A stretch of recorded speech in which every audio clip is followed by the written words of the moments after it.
I'm glad to have you here. Follow my story until the end and comment the city you're watching from. I was standing on that bus clutching a paper bag with a homemade meatloaf sandwich when I caught an elderly man before he fell. I never imagined that one simple act of kindness would save my entire life. Because when we both walked into my son's law firm together and my son saw him, his face went white as death. That shabby old man I'd helped wasn't just anyone, and the next 10 minutes would change everything forever. My name is Olivia Martinez. I'm 62 years old. And this is what happened when I discovered my son had become a stranger. It was 2:25 on a Saturday afternoon when I checked my watch at Upham's Corner Station in Boston. My hands were shaking. Not from the cold January wind that cut through my worn jacket, but from the text message I'd received that morning. Mom, 5 p.m. today. My office. Sign the papers. Don't be late. No, how are you? No, I miss you. Just instructions. Like I was a client. Like I was nobody. I looked down at the paper bag in my hands. Inside was a meatloaf sandwich made exactly the way Sean used to love it when he was 8 years old.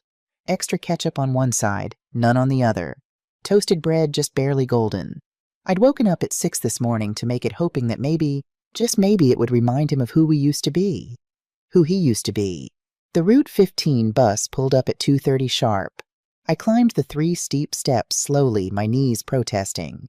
The arthritis had been getting worse, but I couldn't afford the good medication anymore. I'd been rationing my pills, taking one every other day instead of daily like Dr. Wilson prescribed. I paid my fare with exact change. $2.40.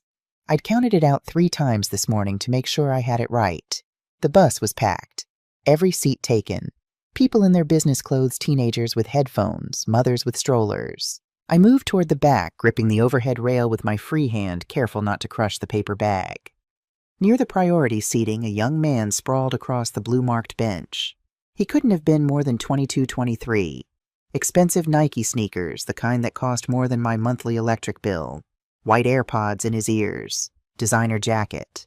He sat with his legs spread wide, taking up the space meant for 2 people scrolling through his phone like he owned the world. I noticed, but said nothing. You learn after 62 years when to speak up and when to stay invisible. And women like me were good at being invisible.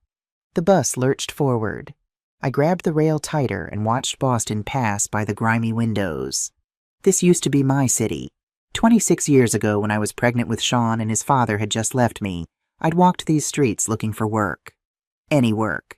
I'd cleaned houses, scrubbed toilets, worked the night shift at a 24-hour diner.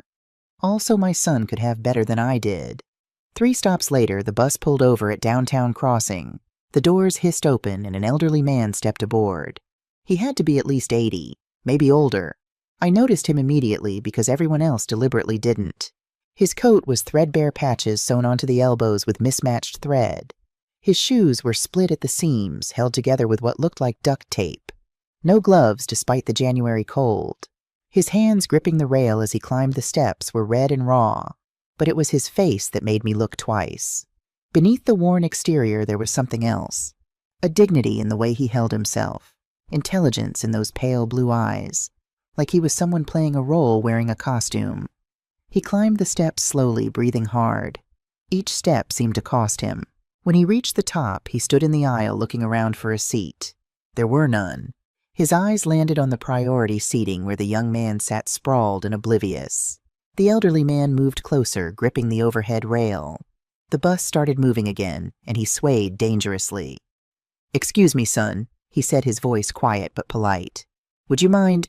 The young man didn't look up, didn't even pull out an earbud, just kept scrolling, nodding his head to whatever music was pumping into his brain. "Excuse me," the elderly man tried again, a little louder. Nothing. I watched this, my hand tightening on my own grip. Something in my chest started to burn. I thought about Sean, about the text message, about being treated like I didn't matter, about being invisible. The bus driver called out, "Hold on," and we lurched through a yellow light. That's when it happened. The sudden movement sent the old man stumbling forward. His hand slipped off the rail. He was falling toward the metal pole in the center of the aisle. If his head hit that pole, I didn't think. I just moved. I dropped my paper bag and lunged forward, catching him by the elbow just before he went down. He was heavier than he looked, and for a terrifying second I thought we'd both fall. but I braced my feet, locked my knees, and held on. "I've got you, sir," I said, breathless. "I've got you." He clutched my arm, gasping. Up close I could see the broken blood vessels in his cheeks, the deep lines around his eyes, but also that sharpness, that awareness that seemed at odds with his appearance. "Thank you," he whispered. "Thank you." I helped him steady himself, then turned to the young man who still hadn't moved, still had his earbuds in, still acted like nothing had happened. Something inside me snapped. "That's enough," I said, my voice stronger than I'd heard it in months. "Get up." The young man finally looked up, pulling out one earbud. "What? You heard me. Get up." He looked at me like I was crazy. "Lady, I'm sitting here. Find your own seat." "That's a priority seat," I said. My hand was still on the elderly man's arm, keeping him steady as the bus swayed. "For elderly and disabled passengers. This man almost cracked his skull because of you." The young man shrugged. "Not my problem." I felt the elderly man try to pull away, embarrassed. "It's okay," he said softly. "I can stand." "No," I said. "It's not okay." I pulled out my phone, my hands shaking with anger. I held it up, pointing the camera at the young man. "If you don't stand up right now," I said, my voice carrying through the quiet bus, "I'm recording this and posting it online. Let everyone see who refuses a priority seat to an 80-year-old man who almost fell." The young man's face changed. He looked at my phone, then at the other passengers. Several people were watching now. A woman in her 30s had her own phone out. "This is crazy," he muttered, but he was already standing, grabbing his backpack. "Whatever, psycho." He pushed past me, heading toward the back of the bus. Someone actually clapped. I picked up my paper bag from the floor. The sandwich was probably crushed, but it was still intact. I turned to the elderly man and gestured to the now empty seat. "Please, sir." He sat down slowly, like every joint hurt. When he was settled, he looked up at me with those striking pale blue eyes. "Thank you," he said again.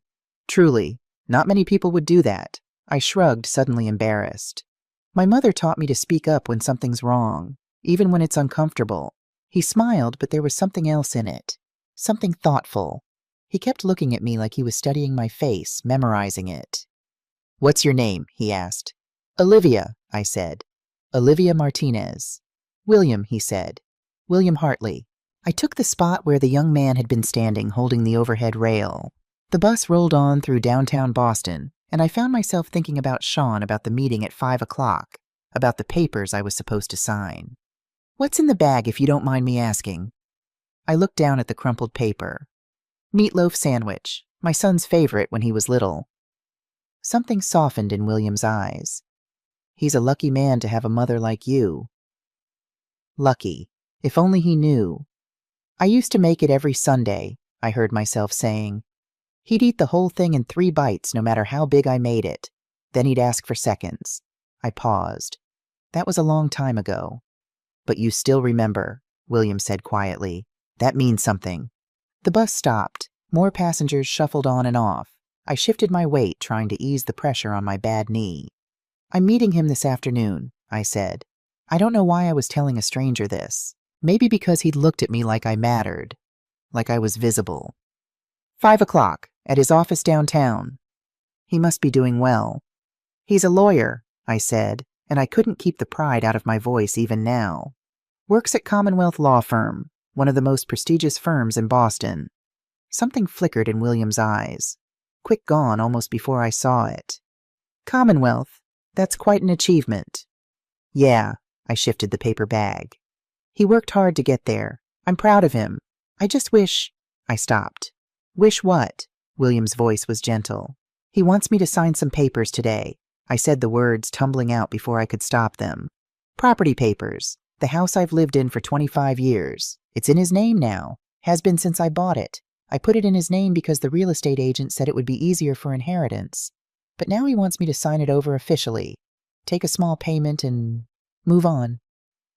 William was quiet for a moment. When he spoke, his voice was firm. "A mother's love is priceless. Never let anyone tell you otherwise." There was something in his tone that made me look at him more closely. But before I could respond, the driver called out, "Downtown crossing, next stop." I checked my watch. 3:10. Still early, but I wanted to be there before 5. Wanted time to talk to Sean to remind him of who he used to be before he became this stranger in an expensive suit. William stood up from his seat. I reached out automatically to help him. "Thank you, Olivia," he said. "Then where are you heading?" "Commonwealth Law Firm, One Financial Center." His smile widened slightly. "What a coincidence. I'm heading that way too." Something about his tone made me pause, but I couldn't place what it was. "We can walk together then," I offered. "I'd like that very much." The doors hissed open. We stepped onto the sidewalk of Downtown Crossing into the heart of Boston's financial district. Around us, people rushed past in every direction. Suits, briefcases, everyone looking important, everyone belonging to a world I'd never been part of. I felt small here, out of place. A 62-year-old woman in a worn jacket carrying a homemade sandwich in a paper bag. But William seemed perfectly at ease, like he'd walked these streets 1,000 times. He looked up at the tall buildings, those glass and steel towers reaching toward the gray winter sky, and something crossed his face. Not awe, recognition. "This way," I said, gesturing toward the financial district. We started walking together, two strangers heading to the same place for very different reasons. I didn't notice how often William glanced at me as we walked. Didn't catch the way his eyes sharpened when I mentioned Commonwealth Law Firm. Didn't see the slight smile when I said Sean's name like he was 3 moves ahead in a game I didn't even know we were playing. All I could think about was the meeting, the papers, the house at 47 Dorchester Avenue that had been my whole world for a quarter of a century, and my son who used to climb into my lap and ask for another meatloaf sandwich, who now wanted to take away the only home I'd ever truly owned. As we walked down the crowded sidewalk, weaving between business people who barely saw us, my mind drifted back 26 years to when everything changed. "Tell me about your son," William said beside me. His breathing was steady now, not labored like on the bus. "If you don't mind?" I glanced at him. Most people didn't want to hear old women talk about their children, but his eyes were genuinely interested. "Sean's 34 now," I said. "Smart as a whip. Always was, even as a little boy." What I didn't say was that Sean was all I had been since his father walked out 2 weeks after I told him I was pregnant. "I was 36 when I had him," I continued. "Single, scared out of my mind, working 2 jobs just to pay rent on a room in Dorchester." William listened without interrupting, and somehow that made it easier to talk. "We lived in one room, maybe 200 square feet. Hot plate for cooking bathroom down the hall. Sean slept on a pull-out couch. I slept on the floor next to him." I smiled at the memory even though it had been so hard. Every morning at 5, I'd wake up, make his breakfast, walk him to school. Then I'd go to whatever job I could find. Cleaning houses, mostly. Sometimes waitressing. "You did what you had to do," William said. "I did, but I wanted more for him. So much more." We stopped at a crosswalk. The light was red. Around us, a dozen people waited impatiently, checking their phones, their watches. Nobody looked at each other. Then one day, I said I saw it. Number 47 Dorchester Avenue. A small house with peeling paint and a sagging porch. But it had 2 bedrooms and a yard where Sean could play. The light changed. We crossed. "How much?" William asked. $180,000. I laughed, but there was no humor in it. "Might as well have been $1 million. I was making minimum wage. Had $8,000 in savings. Took me 4 years to save that." "But you found a way." "I sold everything. My car, my grandmother's ring, borrowed from everyone I knew, took on a 3rd job." The memories came flooding back. 18-hour days, 7 days a week for 6 months. I'd come home and Sean would already be asleep. Wake up before he did to go to work. We walked past 1 Federal Street, getting closer to the financial district. The buildings here were newer, shinier. Everything was glass and steel and money. I finally got enough for the down payment. $36,200. I could still remember the exact number. Went to the bank. They said no. My income was too low, too unstable. Tried 3 more banks. Same answer every time. "That must have been devastating," William said softly. I was ready to give up. Then the real estate agent said, "Put it in your son's name. Easier for inheritance. You make the payments, he gets the deed. It's what families do." I stopped walking. We were in front of One Financial Center now, that massive glass tower where Sean worked, where he was waiting for me. "It made sense," I said. "Sean was my blood, my boy. Of course I trusted him. William was looking at the building too, but his expression was unreadable. So I signed, I continued, $647 a month for 25 years. Never missed a payment. Not once. I fixed the roof when it leaked, painted the walls, turned that rundown house into a home. I could see it all so clearly. Sean doing his homework at the kitchen table I'd bought at a yard sale, learning to ride a bike in the driveway, me running behind him, both of us laughing. His high school graduation on the front porch, both of us crying. When he got into college, I worked even harder, I said. Paid his tuition, his books, his rent near campus. He graduated with honors, no debt. Then law school. Same thing. You must be very proud, William said. I was. The past tense slipped out before I could stop it. I am. He's a lawyer now. Successful. Everything I dreamed he'd become. But I looked at William. Really looked at him. This stranger who'd somehow gotten me to spill my whole life story on a sidewalk in downtown Boston. But somewhere along the way he changed, I whispered. Or maybe I just never knew who he really was. My phone buzzed. I pulled it out with trembling hands. Another text from Sean. Don't forget, 5 p.m. I have a meeting at 5:30. This needs to be quick. Quick. 25 years of sacrifice reduced to quick. The house is worth $420,000 now, I said, staring at the message. Sean wants me to sign it over. He's offering $15,000, less than half what I put down 25 years ago. William's face hardened. $15,000 for a house you paid for. He says if I don't sign, I need to pay him $3,000 a month in rent. Or leave. My voice cracked. I don't have $3,000 a month. I can barely afford groceries and medication. The phone buzzed again. And Mom, please don't embarrass me. This is my workplace. Professional appearance only. I looked down at my jacket, the one I'd had for 8 years with the frayed cuffs I'd tried to fix with a needle and thread. My shoes comfortable but old, the leather cracked. My hands work-worn and rough. Professional appearance only. I made him a sandwich, I said, holding up the paper bag. His favorite. I thought if he saw it, maybe he'd remember. Remember when he was 8 and sick and I carried him 2 miles to the emergency room because I didn't have a car. Remember when he was 12 and got into that fight at school and I held him while he cried. Remember when... I couldn't finish. The tears came without permission, hot on my cold cheeks. William gently took my elbow and guided me to a bench outside the building. We sat. He didn't say anything, just let me cry. A few people walking past glanced at us, then quickly looked away. An old woman crying on a bench wasn't worth their time. After a few minutes, I wiped my eyes with the sleeve of my jacket. I'm sorry. You don't need to hear all this. On the contrary, William said. I think I needed to hear exactly this. There was something different in his voice now, something harder. I looked at him confused. What time is your meeting? He asked. 5 o'clock. He checked his watch. It was a simple watch, the kind you could buy at a drugstore for $20. But the way he checked it, the gesture seemed almost practiced, habitual.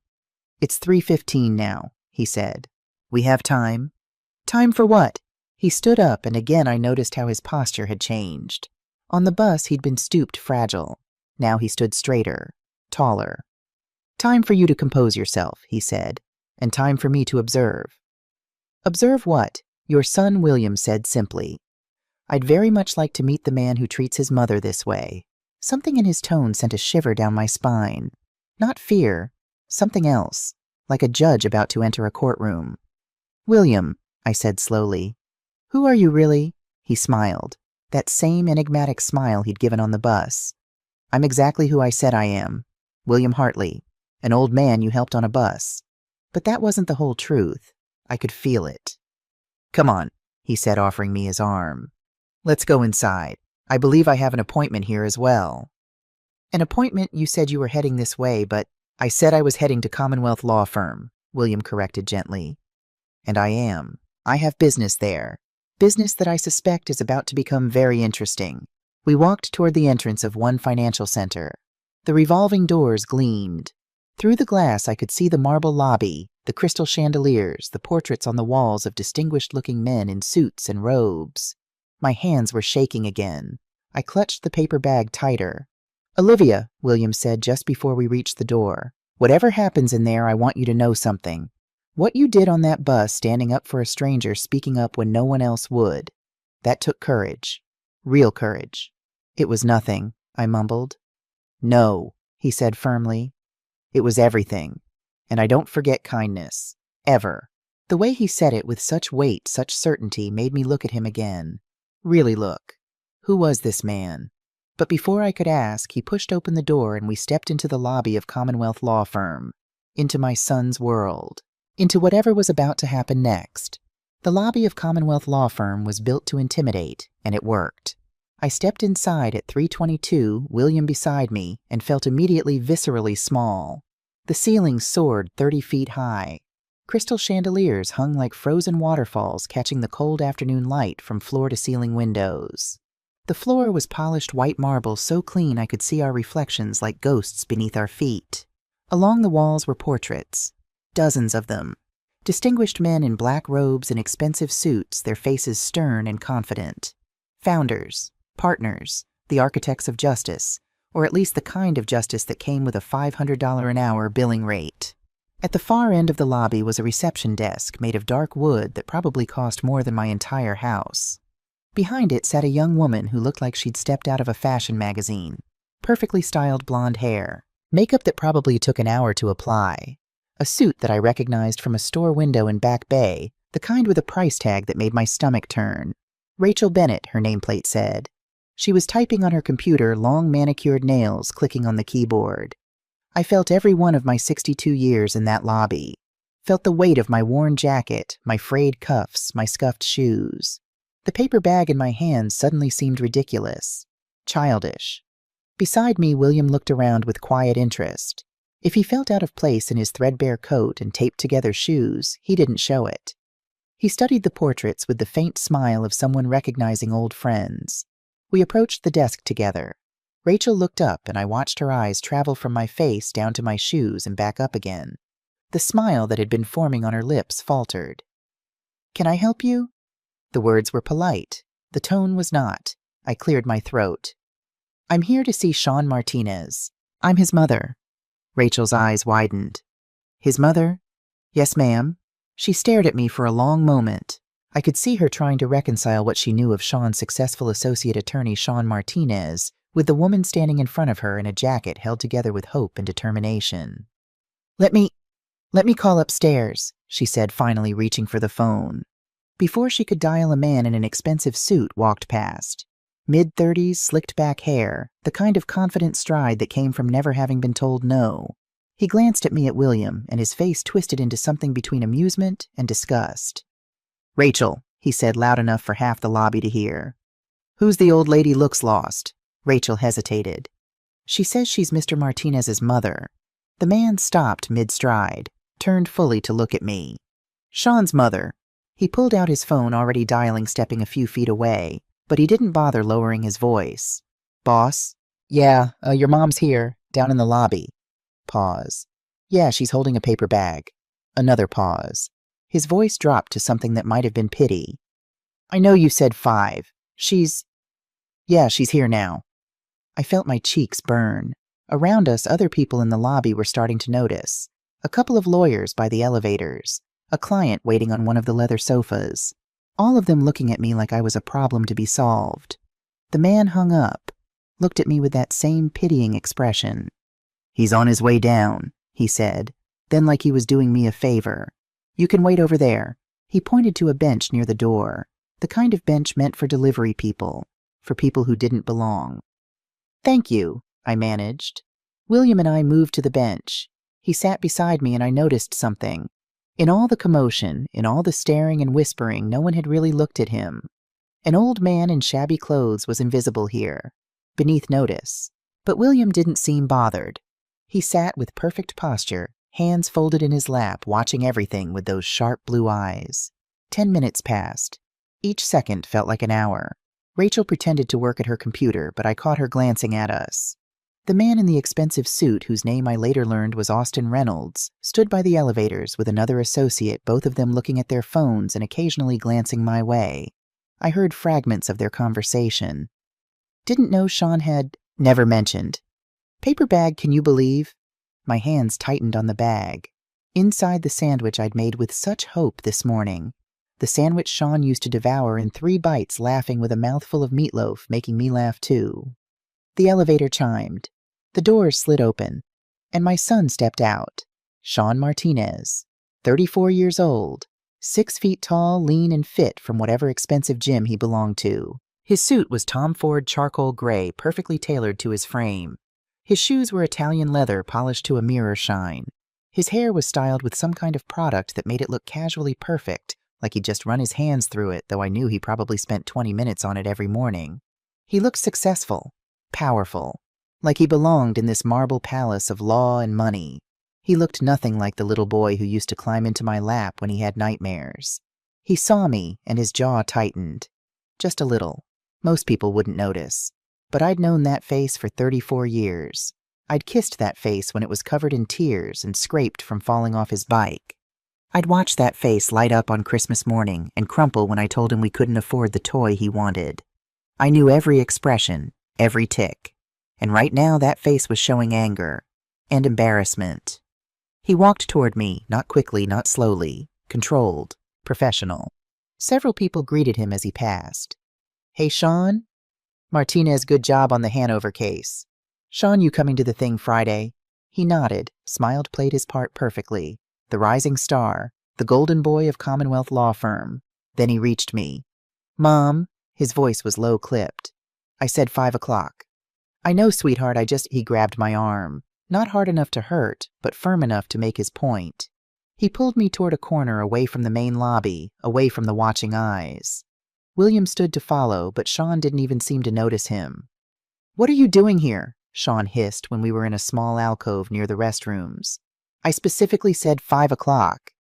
"I was worried about traffic," I said, my voice small. "And I made you this." I held up the paper bag. "Your favorite, meatloaf sandwich. Remember, with the ketchup on one side, and I don't want that." He looked at the bag like it was contaminated. "I have a lunch meeting with clients. I don't eat that anymore." The word "that" hit like a slap. Not meatloaf sandwiches, just that. Like it was beneath him. Like the food I'd made with love was something to be ashamed of. "Sean, please," I said. "Can we just talk?" "Just for a few minutes, No," he cut me off. "You were supposed to come at 5, sign the papers, leave. That was the deal." "I know, but I thought if we could—" "But nothing." His voice rose slightly, and he glanced around to make sure no one was listening. "Do you have any idea where you are right now? This is Commonwealth Law Firm, the most prestigious firm in Boston. My colleagues are watching. My boss might walk through that door any second. And here you are standing in the middle of the lobby with a paper bag like some—" He didn't finish the sentence. Didn't have to. "Like some what?" I asked quietly. He didn't answer. Just stared at me with those eyes that used to look at me like I hung the moon. Now they looked at me like I was a problem, an embarrassment, a mistake. "Sean, I'm your mother." "You're embarrassing me," he said loud enough for anyone nearby to hear. "Can you please just—" "Not." The words hung in the air between us. Final. Cruel. Austin Reynolds appeared at the end of the alcove. "Sean Patterson is waiting in conference room B. You've got 5 minutes." Sean nodded. "I'll be right there." Then to me, "Mom, I have to work. You need to go." "But the meeting— 5 o'clock. We'll deal with the papers then. Until then." He looked at me, and for just a second something flickered across his face. Guilt, regret, but it was gone so fast I might have imagined it. "Just go somewhere. Get coffee. I don't care. But don't stay here." He turned to walk away. "Sean, wait." My voice cracked. "Please, I came all this way. I just want to talk to you. Really talk. Not about the house or the papers. Just about us. About—" He spun back around, and now the anger was clear, undisguised. "There is no us, Mom. There's you and there's me, and those are 2 separate things. You made your choices. You lived your life. And now I'm living mine. And my life doesn't include—" He gestured at me at my clothes, at the paper bag. "This." Each word was a knife. "I worked 3 jobs," I whispered. "I gave you everything. Everything I had." "I didn't ask you to," he shot back. "That was your choice. You want credit for doing what you were supposed to do, for being a parent." "No, I thought you'd remember." Remember when you were 8 and had pneumonia and I stayed up with you for 3 days straight? Remember when you were 12 and those boys bullied you and I marched into that school and made them stop? Remember? I remember being poor. His voice echoed off the marble walls. People were definitely looking now. I remember wearing hand-me-downs while every other kid had new clothes. I remember you showing up at school in your cleaning company uniform smelling like bleach and toilet cleaner. I remember everyone knowing exactly what you were. The lobby had gone quiet. Or maybe it was just that all I could hear was my own heartbeat pounding in my ears. Sean, I breathed. Do you know what they called me in middle school, janitor's son? Trash boy. They wrote it on my locker. They said it in the hallways. And you know why? Because you couldn't just be normal. Couldn't just dress normal, act normal. You had to be this. He was breathing hard now, 20 years of resentment pouring out like poison. I spent my entire childhood embarrassed, he continued. Embarrassed by our apartment. Embarrassed by our car when we had one. Embarrassed by you showing up to my high school graduation in a dress you got at Goodwill. It was all I could afford, I whispered. Exactly, he threw his hands up. It was all you could afford, because you were too proud to ask for help, too stubborn to accept anything from anyone. And I paid for it. Every day I paid for your pride with my humiliation. I couldn't speak, couldn't breathe. All I could do was stand there while my son, the boy I'd sacrificed everything for, told me exactly what he thought of those sacrifices. The house, he said, pulling a folder from under his arm. Papers, legal documents. It's in my name, has been for 25 years. Legally it's mine, you have no claim to it. But I paid, I don't care. His shout echoed through the marble lobby. I don't care what you paid, I don't care what you sacrificed. The deed has my name on it. That's all that matters in law. That's all that matters anywhere. He thrust the folder at me. It hit my chest and I had to grab it with both hands, the paper bag with the sandwich falling to the floor. Sign it, he ordered. Take the $15,000 and go. Or don't sign and pay me $3,000 a month in rent. Your choice. But either way, I want this done. I want you handled. Handled, like I was a case file. A legal problem. My knees felt weak. I looked down at the folder, then at the paper bag on the marble floor, the sandwich probably crushed now. All that hope literally on the ground. And that's when I heard it. A voice from across the lobby, quiet but carrying. That's quite enough. We both turned. William stood there no longer sitting on the bench, standing tall, straighter than he'd stood before. His shabby coat somehow didn't look so shabby anymore, or maybe it was just the way he wore it with absolute confidence. Sean looked at him for the first time, really looked. Who the hell are you? William didn't answer, just stood there, those pale blue eyes fixed on my son with an expression I couldn't quite read. Before anyone could say anything else, the elevator chimed again. The doors opened, and everything changed. The man who stepped out of the elevator was in his early 50s. Gray suit perfectly tailored. Silver hair swept back from a high forehead. Leather briefcase that probably cost more than I made in 3 months. But it wasn't his clothes or his briefcase that commanded attention. It was his presence. Patrick Westfield, managing partner of Commonwealth Law Firm. I knew who he was because Sean had mentioned him once years ago in one of our increasingly rare phone calls. He's a legend, Mom. Argued cases in front of the Supreme Court. If he notices you, your career is made. Patrick had been heading home, early briefcase in hand, ready to end his Saturday. But he stopped when he saw the scene in the lobby. Saw his star associate Sean Martinez, red-faced and angry. Saw an elderly woman in worn clothes holding a folder of legal documents. Saw Austin Reynolds hovering nearby with his phone out. And saw William. Patrick's face went white. The briefcase slipped from his fingers and hit the marble floor with a crack that echoed through the silent lobby. Judge, the word came out as barely a whisper. He walked forward slowly like a man in a dream, or a nightmare. When he reached William, he did something I'd never seen a man like Patrick Westfield do. He bowed. Actually bowed from the waist. Your Honor, Patrick's voice shook. I didn't know you were visiting today. The lobby was so quiet I could hear my own heartbeat. Sean stood frozen, his mouth slightly open. What's going on? Patrick ignored him, still focused on William. Judge Hartley, if I'd known you were coming, I would have. Judge, Sean repeated louder now. His eyes darted from Patrick to William. "What are you talking about?" Austin Reynolds, standing by the elevators, had gone pale. He stared at William, then pulled out his phone and started frantically scrolling. I saw the moment he found what he was looking for. His face went gray. "Oh my God," Austin whispered. Rachel Bennett stood up from her desk, hand over her mouth, staring at William like she'd seen a ghost. Patrick finally turned to Sean, and his expression was something between fury and disbelief. "Sean, do you have any idea who you just tried to throw out of this building?" No, Patrick pointed at the wall, at the portraits, at the largest one hanging in the place of honor directly across from the main entrance. A portrait of a man in judicial robes, older, more distinguished than the shabby figure standing in the lobby. But the face was unmistakable.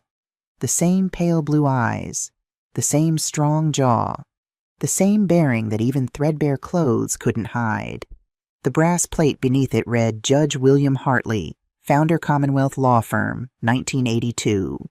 Sean looked at the portrait, looked at William. The color drained from his face like someone had pulled a plug. "No," he whispered. You can't be." "Good afternoon, Patrick," William said calmly. His voice had changed. The elderly quaver was gone. Now it was the voice of a man used to commanding courtrooms, used to being obeyed without question. Patrick seemed unable to speak, just stared.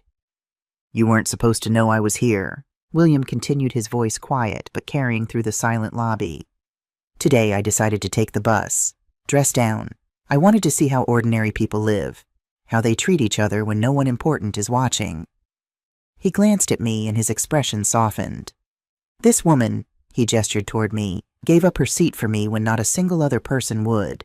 There was a young man sitting in the priority seating. I asked him politely if he might move. He refused. The bus hit a pothole. I nearly fell." Rachel made a small sound. Austin had backed up against the wall like he wanted to disappear into it. "This woman," William said again, "caught me before I hit the floor. Then she stood up to that young man, told him she'd record him and post it online if he didn't give up the seat. When he finally moved, she didn't take the seat for herself. She gave it to me, a stranger in old clothes. The lobby was so quiet I could hear the hum of the fluorescent lights. She stood for 30 minutes on that bus," William continued, holding a paper bag just so an old stranger could sit comfortably. "She didn't know who I was, didn't care about my clothes or my status. She just saw someone who needed help, and she helped." His eyes moved across the crowd, landing on Sean. "And then I came here, to my own firm, the firm I built 43 years ago on one principle, that integrity is everything. And I watched this woman's own son treat her like garbage." Sean's face had gone from white to gray. "Judge Hartley, I sincerely apologize. I didn't know it was you.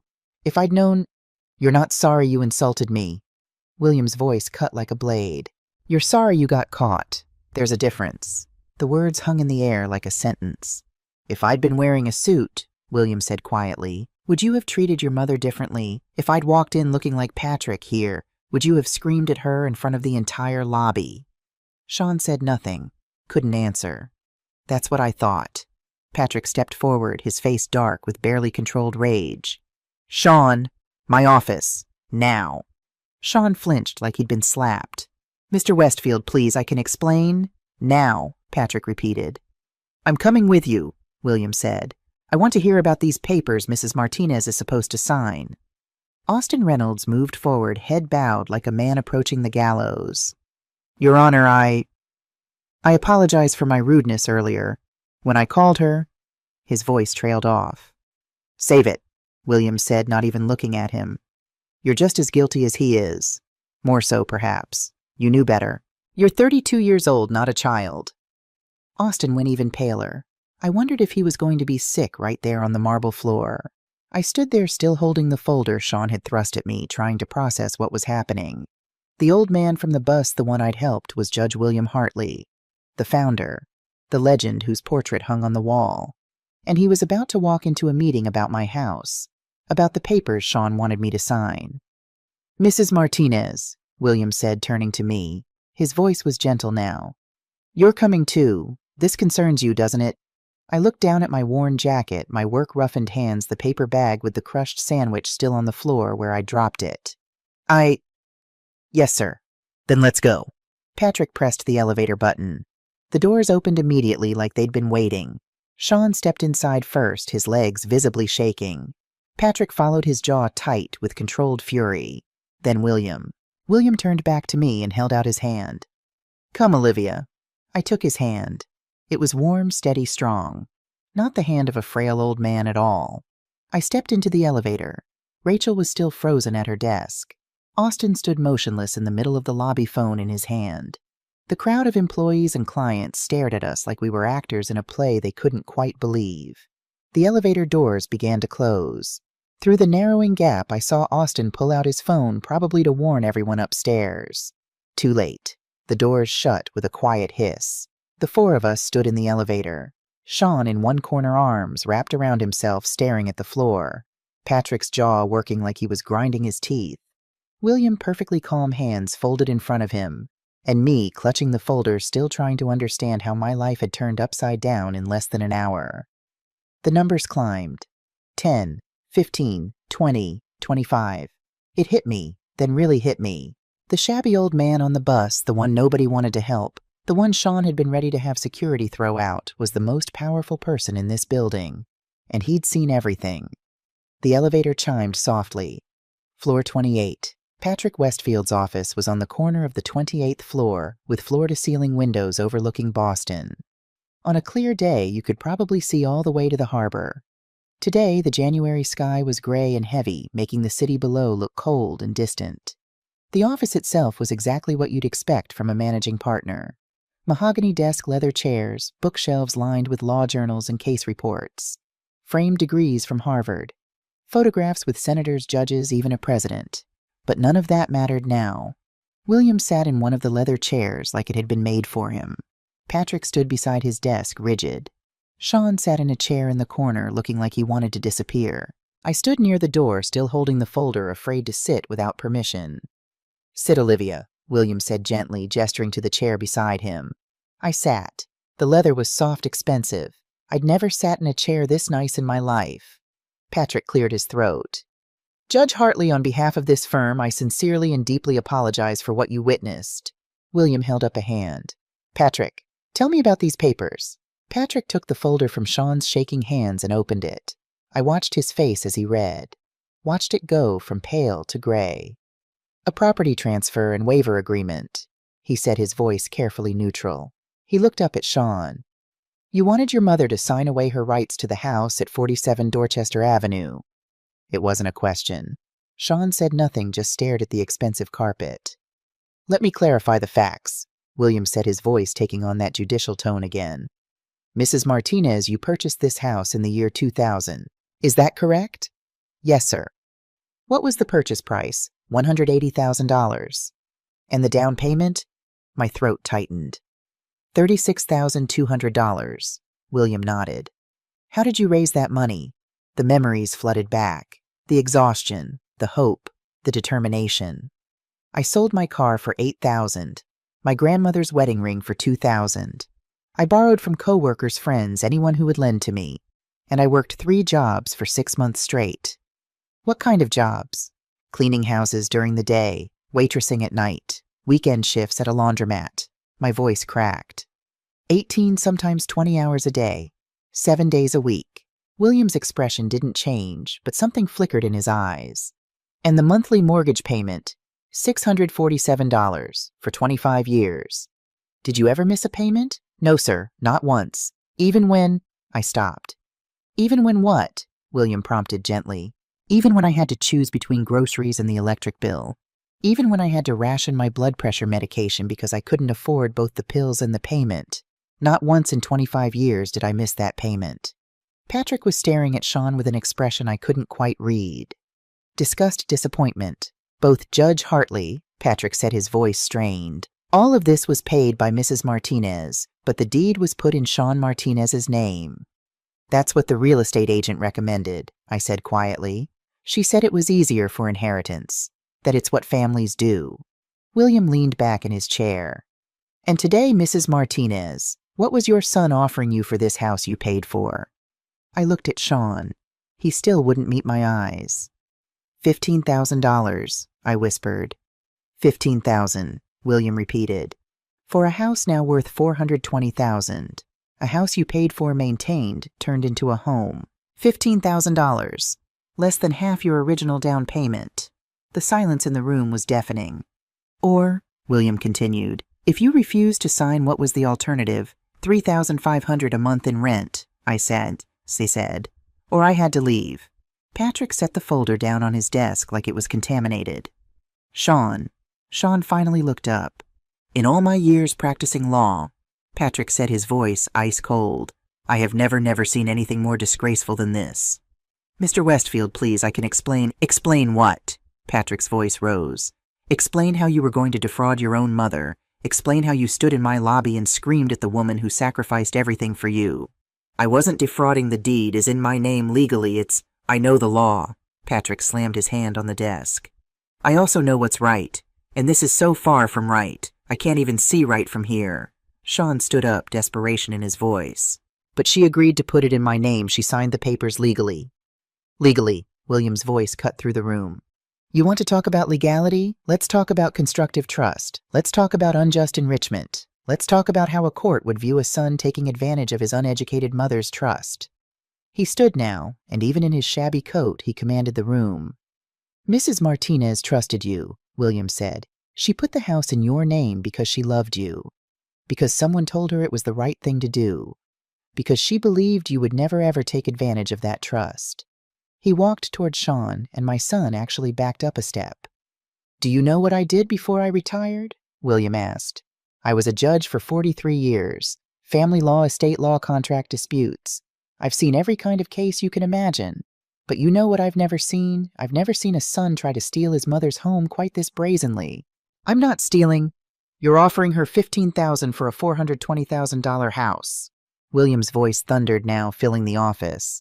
A house she paid for. That's not business, son. That's theft dressed up in legal language. Sean's face crumpled.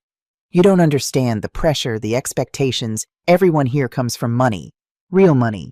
I had to distance myself from what? William demanded. From poverty, from struggle, from the woman who worked herself to the bone so you could stand in this office. From being poor, Sean shouted. From being the charity case. From being the kid whose mom showed up at school smelling like cleaning chemicals. And there it was, the truth he'd been holding back. I was embarrassed, Sean said, and now he was crying, actual tears running down his face. Every single day of my childhood I was embarrassed. Do you know what it's like being the poorest kid in school, having everyone know your mom cleans their parents' houses? Yes, William said quietly. Sean stopped confused. I do know. William continued. My father was a janitor. My mother took in laundry. I wore the same 3 shirts to school for 2 years because we couldn't afford more. I know exactly what it's like. He let that sink in for a moment. And you know what I did with that embarrassment? I let it fuel me. I worked harder, studied longer.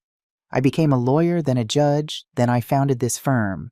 And the first thing I did with my success was buy my parents a house. Not take theirs. Buy them one. Sean was sobbing now, shoulders shaking. Your mother gave you everything. William said, his voice softer now, but no less powerful. Everything. And you repaid her by trying to make her homeless, by treating her like an embarrassment, by erasing her from your life. He turned to Patrick. I want him fired. Effective immediately. Patrick nodded. Sean Martinez, you are terminated. Effective now. You have 24 hours to clear out your office. No, Sean whispered. Please, this is my career, my life. Your life? William's eyes were hard.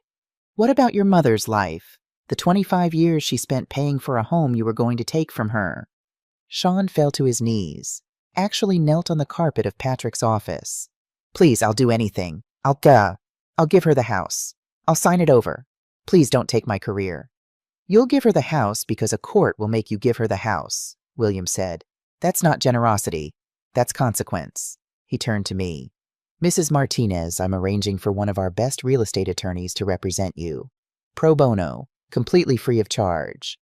I can't afford. You won't pay a single cent, he said firmly. This firm will handle everything. We'll get your house back in your name where it belongs. and we'll make sure you're compensated for what you've been put through." I couldn't speak, could barely breathe. Patrick stepped forward. "Mrs. Martinez, the firm will cover all legal fees. We'll also be filing a complaint with the Massachusetts Bar Association about Sean's conduct."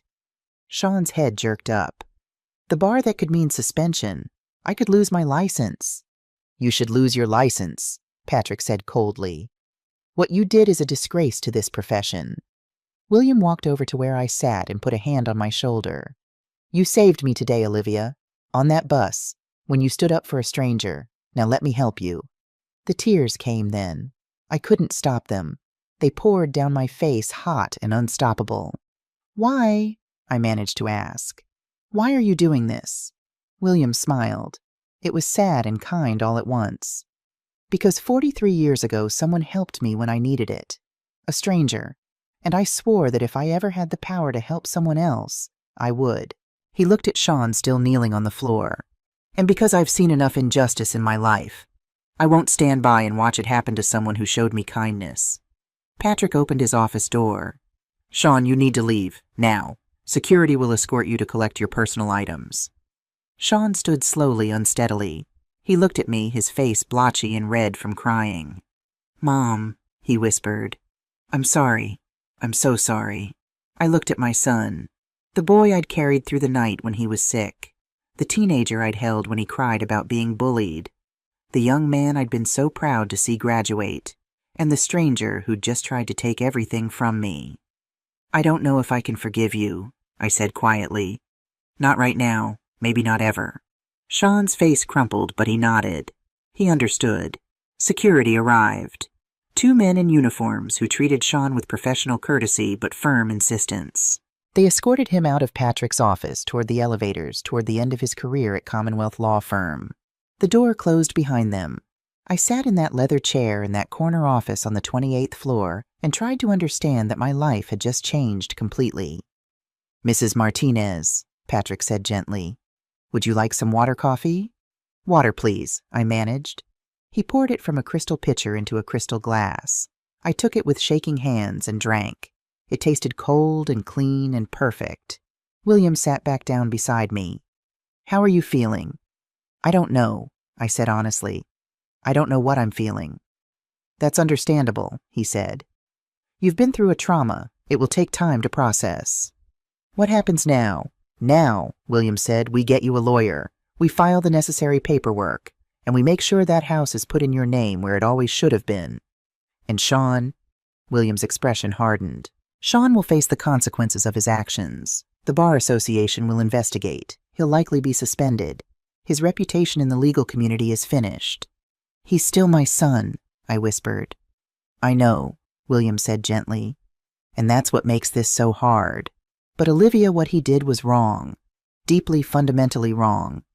If we let it go, we're telling him it's acceptable. And it's not." I nodded. I understood. Didn't like it, but understood. Patrick sat behind his desk. "Mrs. Martinez, I know this is overwhelming, but I want you to know that Commonwealth Law Firm takes full responsibility for what happened here today. One of our attorneys tried to defraud his own mother. That reflects on all of us." "It's not your fault," I said. "Maybe not directly," Patrick agreed. "But we created an environment where someone like Sean could thrive, where ambition mattered more than integrity. That needs to change." William smiled at that.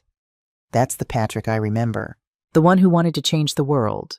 They shared a look, these 2 powerful men, and I realized they had history. Years of it. William stood. "Patrick, I'll be in touch about Mrs. Martinez representation. Use Thompson from the real estate department. He's thorough." "Consider it done, Your Honor." William offered me his arm. "Come, Olivia. Let's get out of this building. I think we could both use some fresh air."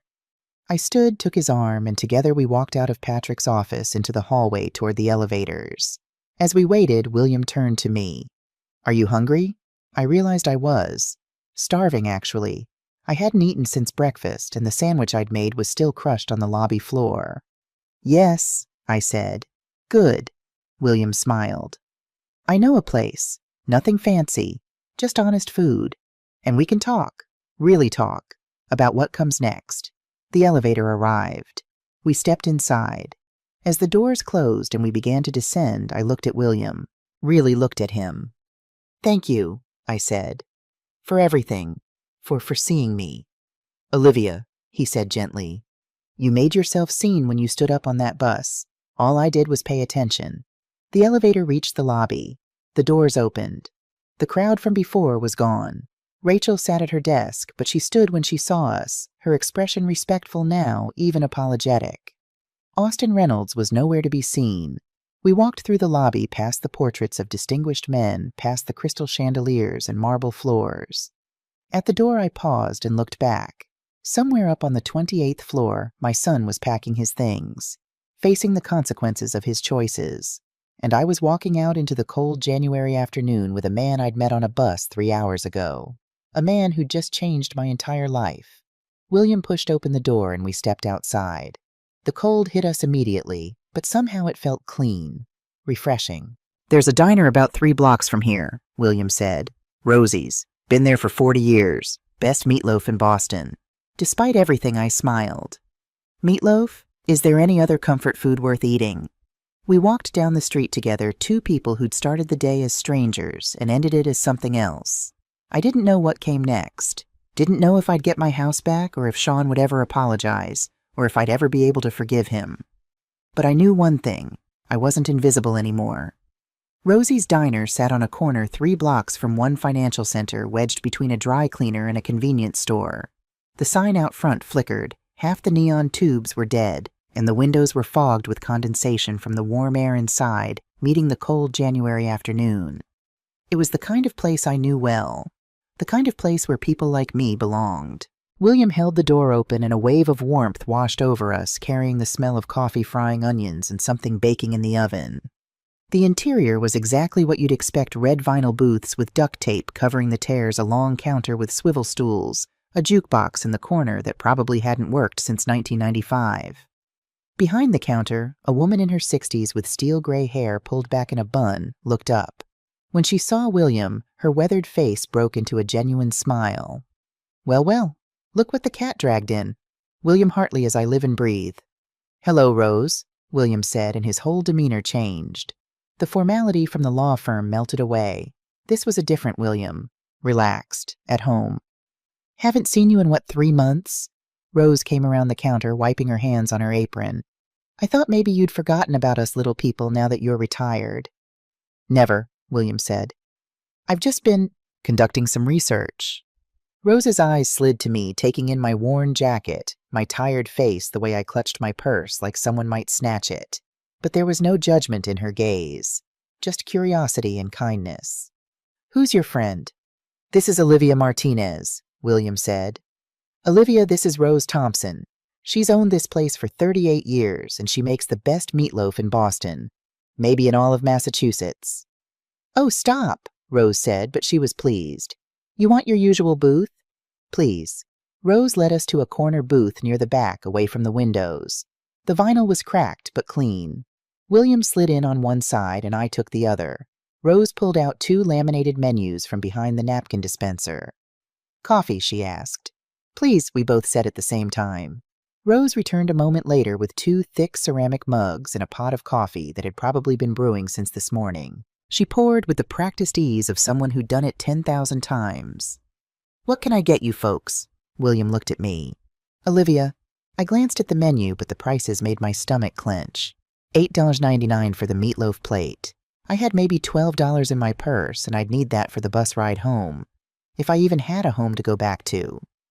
Just the coffee is fine," I said. "Nonsense," William said. "Rose will have 2 meatloaf specials, extra gravy, and I'll have the apple pie after if you've got it." "Made it fresh this morning," Rose said. "Olivia, you want pie too?" I started to refuse, but William gave me a look, not pushy, just encouraging. "Okay," I said quietly. "Yes, thank you." Rose nodded and headed back to the kitchen, calling out our order to someone I couldn't see. I wrapped my hands around the coffee mug, letting the warmth seep into my fingers. They were still trembling slightly. Everything that had happened in the last hour was starting to catch up with me. "Drink," William said gently. "You're in shock. The coffee will help." I took a sip. It was strong, a little bitter perfect. I took another sip and felt something in my chest loosen just slightly. "William," I said, "why didn't you tell me on the bus at the station walking to the building? You let me talk about Sean about the law firm, and you never said—" "That I founded it," he smiled. "Would you have talked to me if you'd known? Would you have felt comfortable sharing your story with Judge William Hartley, retired Superior Court Justice and founder of Commonwealth Law Firm?" I thought about it. No, I would have been terrified. Exactly. I wanted to know the truth. Not the version people tell powerful men. The real truth. He took a sip of his own coffee. "And you gave it to me. Every honest, painful word. You were testing me." "No," he said firmly. "I was testing your son and my firm. I wanted to see how they treated people when they thought no one important was watching. The shabby clothes, the bus, all of it was deliberate." "All of it," William confirmed.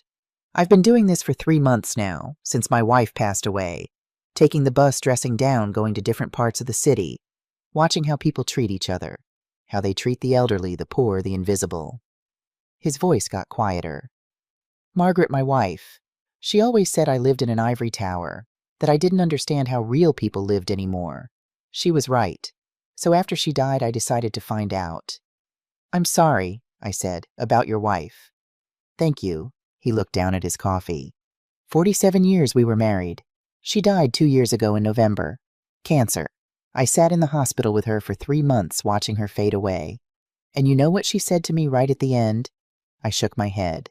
She said, "William, don't forget what it's like to be human. Don't forget that your power means nothing if you don't use it to help people." He smiled sadly. "So I'm trying not to forget." Rose arrived with 2 plates each loaded with meatloaf, mashed potatoes, drowning in gravy green beans, and a roll.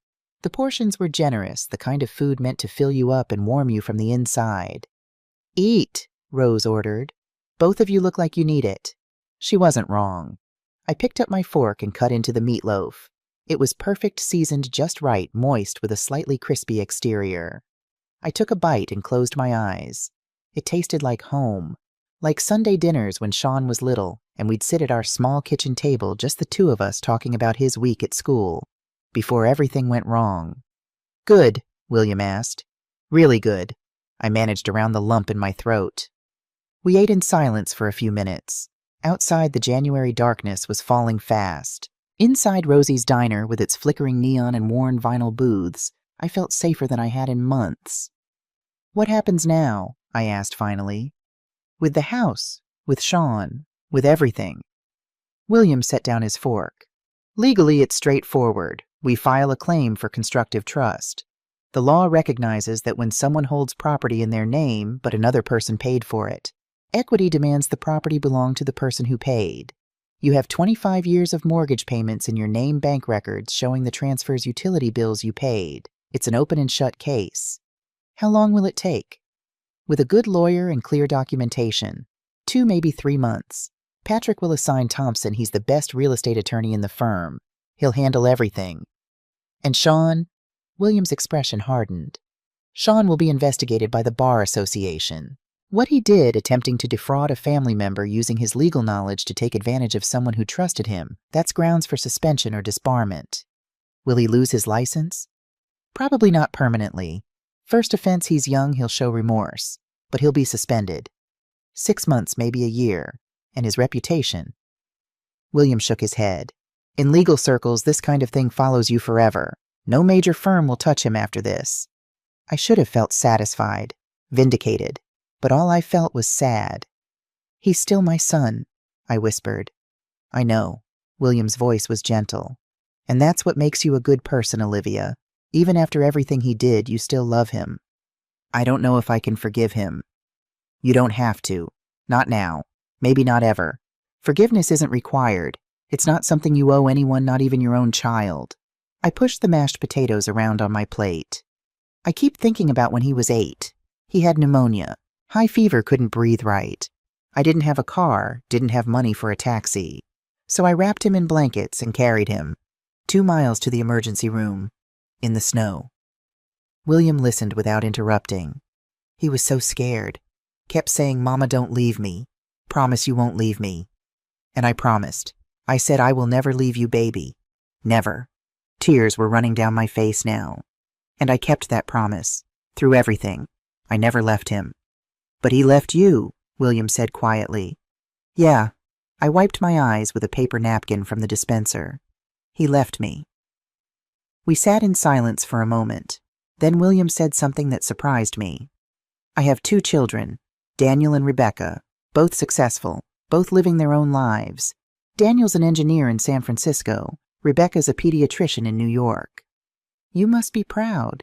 I am, but you know how often I see them, maybe twice a year, Christmas and Thanksgiving if I'm lucky. They call once a month, duty calls, 15 minutes of "How are you, Dad?" before they have to go. He stared into his coffee. After Margaret died, I thought they'd come home. Stay for a while. Help me sort through her things, figure out how to live without her.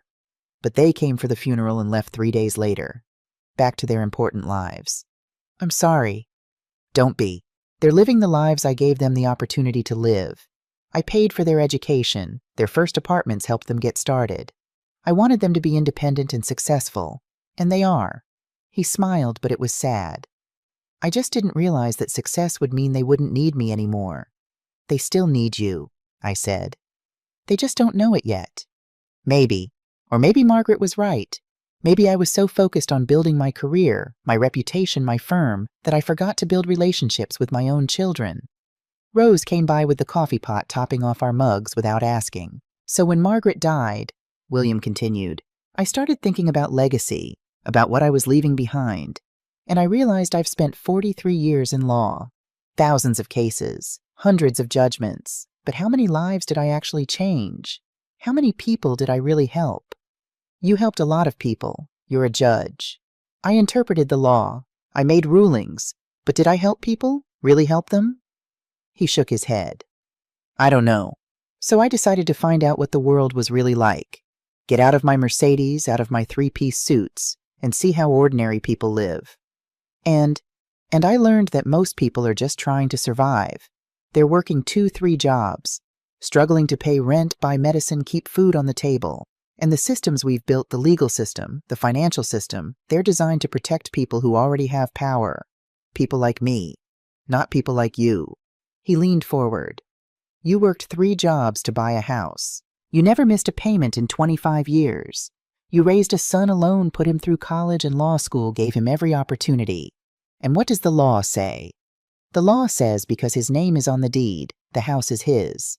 Your sacrifice doesn't matter. Your payments don't matter. Just the name on a piece of paper. But you said I could get it back. You can, because I have the power to make sure you get a good lawyer to put pressure on the firm to make this a priority. But what about all the other Olivias out there? The ones who don't happen to help a retired judge on a bus? They just lose everything. The weight of what he was saying settled over me. The system is broken, William said, and I helped build it. So what are you going to do? He smiled, and this time it reached his eyes. I'm going to start fixing it, one person at a time, starting with you. We finished our meatloaf. Rose brought the apple pie warm with vanilla ice cream melting on top. It was perfect. Everything about this diner was perfect in its imperfection. As we ate our pie, William told me about his plan. I want to establish a fund, he said, for people in situations like yours. People who've been taken advantage of by family members who can't afford lawyers who don't know their rights. I want to help them fight back. That sounds expensive. I have the money. Margaret and I lived comfortably, but we were never extravagant. I have more than enough for myself. Why not use it to do some good? You really mean this? I do. And Olivia, I'd like your input. You've lived this experience. You know what people in this situation need. Would you be willing to help me set this up? I stared at him. Me, but I don't know anything about funds or foundations or... You know what it's like to be powerless. That's more valuable than any legal knowledge. He took a sip of coffee. I'm not asking for an answer now. Think about it. We have time. Rose brought the check. William pulled out his wallet, a worn leather thing that looked like it was 20 years old, and put down 2 20s. William, the bill is only $18, Rose said. Keep the change. You've earned it. Rose smiled and pocketed the money. You two take care. And Olivia, honey, you come back anytime. Anyone who's a friend of William's is a friend of mine. Outside, the temperature had dropped. The January wind cut through my thin jacket, and I shivered. "Where do you live?" William asked. "Dorchester, 47 Dorchester Avenue." I paused. "For now, anyway." "Let me drive you home." "I can take the bus." "Olivia, I insist. My car is in a garage 2 blocks from here." We walked to the parking garage, and William led me to an older Mercedes sedan. It was clean, but not new, probably 15 years old, with a few scratches on the bumper. Not the car of someone trying to show off. The drive to Dorchester took 25 minutes in Saturday evening traffic. We didn't talk much. I was exhausted, emotionally drained. William seemed to understand, and he let the silence sit comfortably between us. When we pulled up in front of my house, I looked at it with new eyes. The peeling paint I'd been meaning to fix for 3 years. The front steps that needed replacing. The small front yard with the garden I'd planted and tended for 2 decades. My home. Maybe. "Thank you," I said. "For everything. For the lawyer, the dinner, the ride. For seeing me. Olivia, I'm going to give you my phone number. If you need anything, and I mean anything, you call me. Understood?" He handed me a business card. Simple white card, black printing. William Hartley and a phone number. Nothing else. "I will, I promised." "Good, and I'll call you early next week. We'll set up a meeting with Thompson, get the legal process started." I got out of the car and stood on the sidewalk watching as William drove away. His taillights disappeared around the corner, and I was alone again. I climbed the front steps and unlocked the door. The house was cold. I kept the heat low to save money. I turned up the thermostat a few degrees and sank onto my old couch, the one I'd bought at a yard sale 20 years ago. My phone buzzed. A text from Sean. "Mom, please, can we talk? I know I don't deserve it, but please." I stared at the message for a long time. Then I turned off my phone and went to bed. The next 3 weeks passed in a blur of paperwork meetings and phone calls. Thompson turned out to be exactly what William had promised, thorough, professional, and genuinely outraged on my behalf. He filed the constructive trust claim, submitted all my documentation, and assured me that we had an excellent case. Sean had been formally terminated from Commonwealth Law Firm. The Bar Association had opened an investigation. His lawyer, a guy named Mark Sullivan, who Sean had to scrape together money to hire, tried to argue that it was a family misunderstanding, but the evidence was overwhelming. I received a letter from Sean. 8 pages handwritten, explaining, apologizing, begging. I read it once, cried for an hour, then put it in a drawer in my kitchen. I hadn't responded. William called every few days to check on me. Sometimes we talked for 5 minutes, sometimes for an hour. He told me about his latest field research. He was still taking the bus, still dressing down, still observing. "I helped a woman in Roxbury last week," he told me. "Her landlord was trying to evict her illegally. I connected her with a tenant rights lawyer. She's staying in her apartment." "You're making a difference," I said. "1 person at a time," he replied. On the 3rd Friday after our meeting at Commonwealth, William called at noon.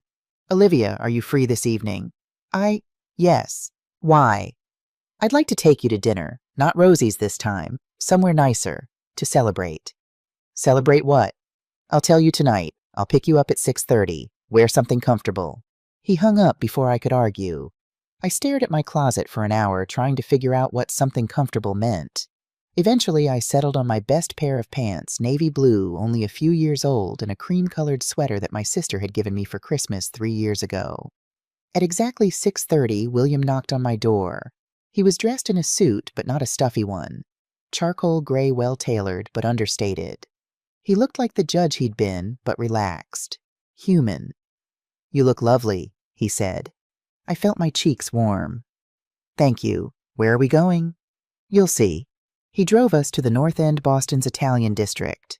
The streets were narrow and cobblestoned, lined with restaurants that had been there for generations. He parked and led me to a small restaurant tucked between a bakery and a coffee shop. "Lucia's," he said. "Best Italian food in Boston. I've been coming here for 30 years. Inside it was warm and cozy. Red checkered tablecloths, candles on every table, the smell of garlic and tomatoes and fresh bread. An older woman, Lucia herself, I assumed, greeted William with a kiss on both cheeks. "William, and who is this beautiful lady?" "This is my friend Olivia." "Olivia, this is Lucia Romano. She's been feeding me since I was a young lawyer who couldn't afford anything better than spaghetti." "And now you can afford anything, but you still come back," Lucia said, smiling. This is why I love you. Come, come, your usual table." She led us to a corner table near the window. We could see the street outside, people walking past, couples holding hands, the warm glow of the city at night. A waiter brought bread and olive oil. William ordered a bottle of wine. "Nothing too expensive, Antonio, just something good," and we settled in. "So," I said, "what are we celebrating?" William's smile was triumphant. "This morning Thompson called me. The judge reviewing your case, not me, obviously, but a colleague, issued a preliminary ruling. She's ordering Sean to transfer the deed to your name pending the final hearing." I felt my heart skip. She is. Sean's lawyer tried to argue it was a gift, but the evidence was too strong. 25 years of mortgage payments all in your name, utility bills, maintenance costs. The judge said it was abundantly clear that you were the true owner regardless of whose name was on the deed. So the house is mine. Not officially, not until the final hearing in about 6 weeks. But yes, for all practical purposes, it's yours. Sean has been ordered not to sell it, not to take any action regarding it. You can stay there, keep living your life. And in 6 weeks, it will be legally, officially, completely yours. The tears came before I could stop them. Not sad tears this time. Relief, joy, the weight of 3 weeks of worry and fear lifting all at once. "Thank you," I whispered. "Thank you, thank you." William reached across the table and took my hand. "You did this, Olivia. You kept those records. You made those payments. You built that home. All I did was make sure the law recognized what was already true." The wine arrived. William poured us each a glass and raised his. "To justice," he said. "To kindness," I countered. We clinked glasses and drank. The food was extraordinary. Lucia brought out course after course: bruschetta Caesar salad, homemade pasta with meat sauce, chicken piccata vegetables sautéed in olive oil and garlic. We talked and laughed, and for the first time in months, maybe years, I felt truly happy. "Can I ask you something?" I said as we were finishing dessert tiramisu that melted on the tongue. "Of course." "Why me?" "Really, you could help anyone. Why did you decide to help me?" William thought about it for a moment. "Do you remember what you said on the bus when I asked about the sandwich?" "I said it was for Sean, his favorite." "No, after that. I said he was lucky to have a mother like you, and you said if only he knew." "Do you remember?" I nodded. "That's when I knew," William said. In that moment I heard everything: the sadness, the hope, the unconditional love even when it wasn't returned. And I thought, this is what Margaret meant. This is the humanity I've been missing. He set down his fork. "You weren't asking for help. You weren't complaining, not really. You were just loving your son even though he'd stopped loving you back. And I thought, if I don't help this woman, if I let this injustice happen right in front of me, then what's the point of all the power I've accumulated?" "I wasn't trying to be noble," I said. "I was just being a mother." "Exactly. You were being human, real. That's rarer than you think." Lucia came to clear our plates. Dessert was good. "Perfect," William said. Everything was perfect. After dinner, William drove me home again. This time, when we pulled up in front of my house, I looked at it differently. It was mine. Really mine. No one could take it away.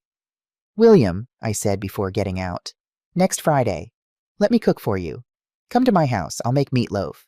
The real thing, not diner meatloaf." He smiled. "I'd like that very much." 6 o'clock. I'll be there. I went inside, turned on the lights, and looked around my small living room.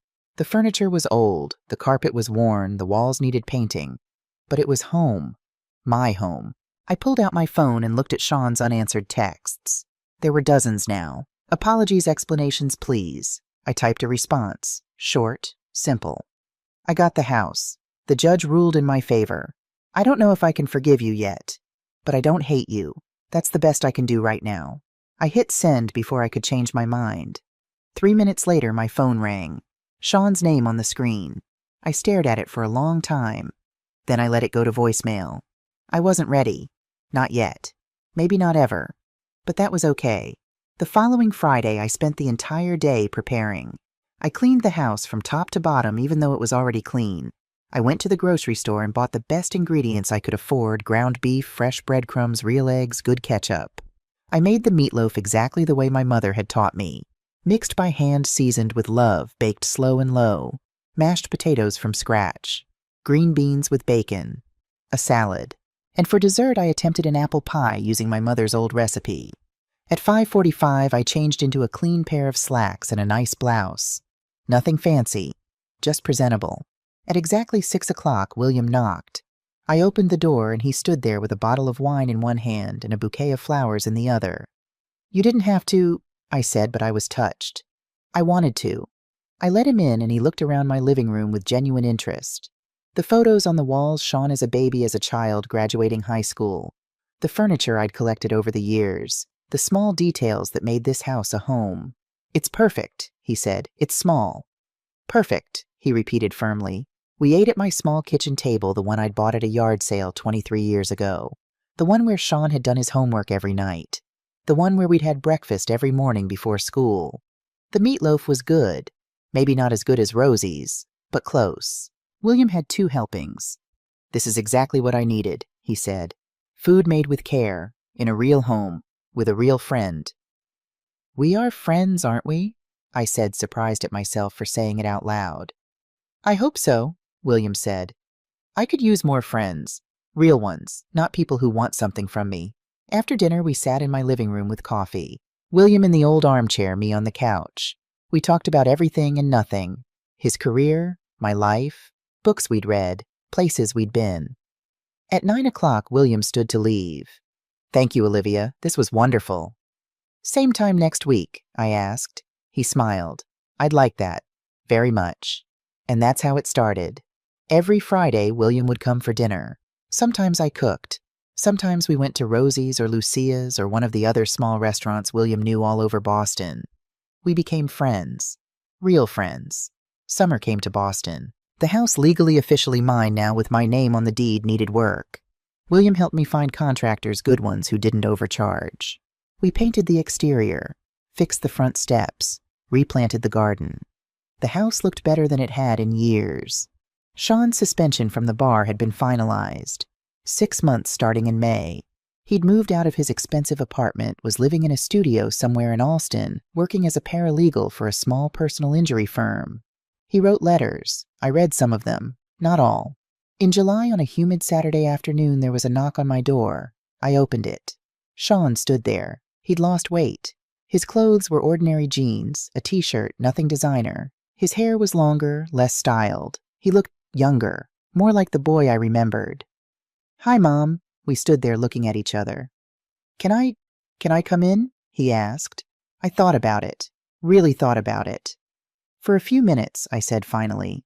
He came inside, looked around at the freshly painted walls, the new curtains, the clean carpet.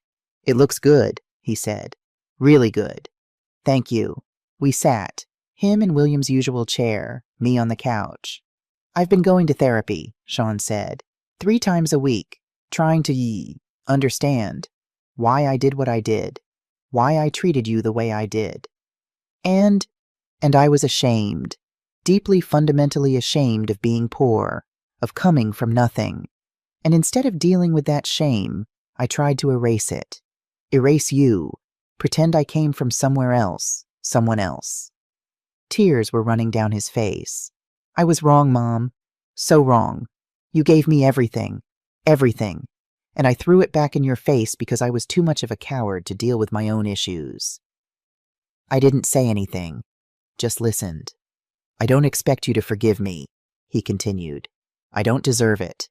But I wanted you to know that I'm trying to be better, to be the man you raised me to be, not the man I became." "What do you want from me, Sean?" "Nothing. I don't want anything. I wanted to say I'm sorry, really truly sorry, and that I love you. I never stopped loving you even when I was too stupid to show it." I looked at my son, at the man he was, at the boy he'd been. "I can't forgive you yet," I said quietly. "It hurts too much. What you did, what you said. It cut too deep. I understand. But I continued, "maybe someday, not today, not tomorrow, but someday, if you keep working on yourself, if you keep trying to be better." Hope flickered in his eyes. "Really? Maybe," I said. "That's all I can give you right now. Maybe." He nodded, stood up. "That's more than I deserve. Thank you, Mom." At the door he paused. "Mom?" "Yes." The meatloaf sandwich. That day, I wish I'd eaten it. I wish I'd remembered what it meant. After he left, I sat on my couch and cried. Not from sadness exactly, not from happiness either, from something in between, from the complicated mess of loving someone who'd hurt you, from hope that maybe eventually things could heal. My phone rang. William. "How are you?" he asked. He always seemed to know when I needed to talk. Sean was here. And I told him maybe someday I can forgive him. "That's more than fair," William said. "Healing takes time." "Yeah." "Are you still coming to the foundation meeting on Monday?" he asked. "We're finalizing the name." The foundation. William's dream. Our dream now. I'd been working with him for 3 months, helping set up a fund to help people in situations like mine. People being taken advantage of by family members. People who couldn't afford lawyers. "I'll be there," I said. "Good. And Olivia?" "Yes." "You're doing great. Really great." After we hung up, I looked around my house. My home. Hard won. Fought for. Mine. On the mantel was a new photo. Me and William at Rosie's diner, both of us smiling, coffee mugs in our hands. Rose had taken it last month, insisted on framing it. "You two look like family," she'd said. And maybe we were. Not by blood, but by choice. By kindness. By showing up for each other week after week, Friday after Friday. I thought about the woman I'd been 6 months ago. Invisible, powerless, alone. And the woman I was now. Seen, empowered, connected. All because I'd helped a stranger on a bus. All because someone had finally helped me back. The Hartley Martinez Foundation for Family Justice opened its doors on a crisp October morning. Small office in downtown Boston, 3 full-time staff members, a network of volunteer lawyers willing to take cases pro bono. In the first 6 months, we helped 43 people. Elderly parents being defrauded by children. Disabled individuals being taken advantage of by caregivers. People trapped in financial abuse by family members. 43 people who might have lost everything. William and I co-chaired the foundation. We met every Tuesday to review cases. Every Friday we still had dinner together. Sometimes at my house. Sometimes at his condo overlooking the Charles River. Sometimes at Rosie's, our favorite place. Sean completed his suspension. Got his license back. Didn't go back to big law. Instead, he joined a small firm doing immigration work, helping people who couldn't afford expensive lawyers. We had dinner once a month now. Slowly, carefully, we were rebuilding something. Not what we'd had before. Something different. Something more honest. I'd forgiven him. Not all at once. Not in one dramatic moment. But gradually, over months of therapy, his and mine conversations, and watching him genuinely try to change. William's children came to visit more often now. They'd seen the work he was doing with the foundation, seen how alive it made him. They wanted to be part of it. Last week, William and I were interviewed for a local news story about the foundation. The reporter asked me, "What made you decide to do this work?" I thought about that day on the bus, the elderly man stumbling, the young man who wouldn't move, the decision to speak up when it would have been easier to stay silent. "Someone showed me that kindness matters," I said, "that standing up for people matters. Especially when no one important is watching. I wanted to pass that on." After the interview, William and I walked to Rosie's for lunch. "You know," he said as we slid into our usual booth, "I never told you why I was really on that bus that day. You said you were doing research." "I was, but that's not the whole truth." He looked at me with those sharp blue eyes. "I was lonely, Olivia. Desperately lonely. My wife was gone. My children were busy with their own lives. I had all the money and power and success anyone could want, and I'd never felt more alone. And now," he smiled, "now I have a friend. A real friend. Someone who sees me not Judge Hartley, not the founder of a law firm. Just William, a slightly ridiculous old man who likes to ride buses and eat meatloaf." "You're not ridiculous," I said. "Neither are you. And yet that's what your son tried to make you feel like. Ridiculous. Invisible. Worthless." "He doesn't think that anymore." "No," William agreed. "He doesn't. People can change, if they want to badly enough." Rose brought our usual meatloaf specials, extra gravy. As we ate, I thought about the past year. Everything that had changed, everything I'd learned. That one moment of kindness could change a life. That being seen was a gift more valuable than money.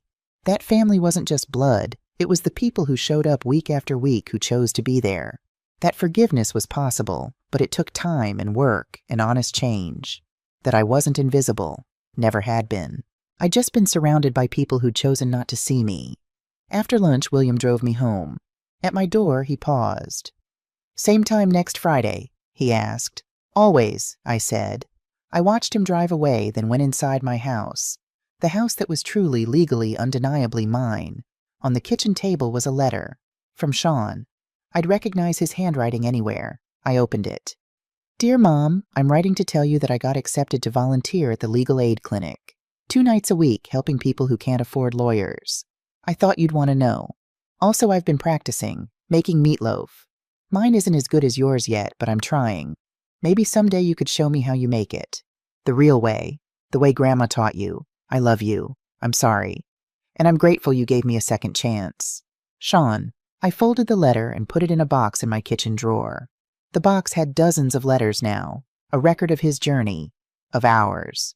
The phone rang. "William. I forgot to ask, are you free next Wednesday? There's someone I'd like you to meet. Her name is Dorothy. She's being evicted by her daughter. I think you could help her understand what she's going through." "I'll be there," I said, because that's what we did now. We helped people, one person at a time, one act of kindness at a time. All because one day I decided to stand up for a stranger on a bus. All because he decided to stand up for me.